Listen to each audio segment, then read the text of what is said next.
তো আজকে আমি আপনাদের নিয়ে যাচ্ছি একটা ইন্টারেস্টিং জায়গায়। তো এই আমার বাসা থেকে বের হলাম মাত্র। তো আমি এখন হচ্ছে বেউথা ব্রিজের কাছাকাছি, ব্রিজে উঠতেছি। এখানে ব্রিজটা ক্রস করতেছি, ক্রস করার পরে একদম সোজা চলে যাব আমি। ওয়েলকাম টু মাই কৃষি প্রজেক্ট। ওকে, আজকে আমি আসছি, এর উদ্দেশ্য হচ্ছে আমার এখানে ট্রাক্টর দেওয়া হবে। হ্যাঁ, এগুলো হচ্ছে পেঁপের চারা। আমরা নর্মালি পেঁপের চারা নিজেরাই বানাইছি এবার। তো এই পেঁপের চারাগুলো আমরা লাগাবো। আমরা এই যে এইখানটাতে পেঁপের চারা লাগাবো। সো আমি চলে আসছি আমার বাগানের মাঝখানে। আমার বাম সাইডে এখানে ফাঁকা ঝাঁকা জায়গা আছে, এখানে পেঁপের চারা লাগানো হবে।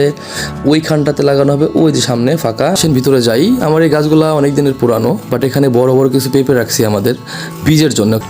হচ্ছে এখানে পেঁপেটা পাকছে, পেঁপেটা নেওয়ার উপযোগী হয়ে গেছে, দাগ আসছে। তো অলরেডি আমি ট্রাক্টরের শব্দ শুনতে পাইতেছি। এই তো উনি চলে আসছে, এখন আমরা যাবো বাগানে ট্রাক্টর দিতে।